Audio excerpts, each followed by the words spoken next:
मंत्री झाल्यानंतर पहिल्यांदाच मतदारसंघात आलेल्या योगेश कदम यांचं खेडमध्ये जंगी स्वागत।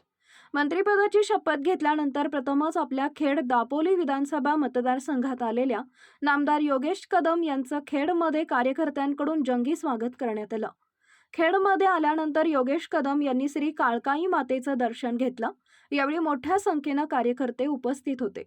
दरम्यान या मंत्रिपदाचा मानकरी एकटा योगेश कदम नसून शिवसेनेचा प्रत्येक पदाधिकारी कार्यकर्ता या पदाचा मानकरी आहे। हे यश आपणा सर्वांचं असल्याची भावना यावेळी योगेश कदम यांनी बोलून दाखवली।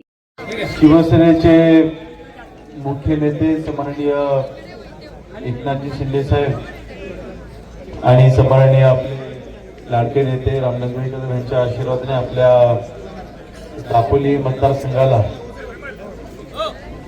मानाचं पद दिलेलं आहे आणि ह्या राज्यमंत्री पदाचे मानकरी एकटा हा योगेश कदम नाही, तर आज शिवसेनेच्या प्रत्येक कार्यकर्ता प्रत्येक शिवसैनिक ह्या पदाचा मानकरी आहे।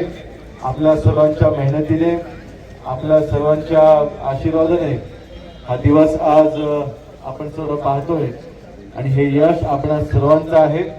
नक्कीच आता ही तर फक्त सुरुवात आहे, विश्वाची अजून भरपूर पुढे जायचं आहे आणि त्यासाठी अशीच आपण ताकद याशी आपण कायम ठेवूया। आणि जसं ह्या विधानसभेच्या निवडणुकीमध्ये आपण हा भगवा झेंडा दापोली मतदारसंघामध्ये आपण डोळ्याने फडकवलेला आहे, हा असाच कायम फडकत राहील। किंबहुना महाराष्ट्राच्या राजकारणामध्ये आपण दापोली मतदारसंघाचं नाव पण उंचावलेलं आहे। त्यासाठी देखील आपल्या सर्व शिवसैनिकांचं मी मनापासून अभिनंदन करतो आणि अधिक वेळ समजून जय हिंद जय महाराष्ट्र।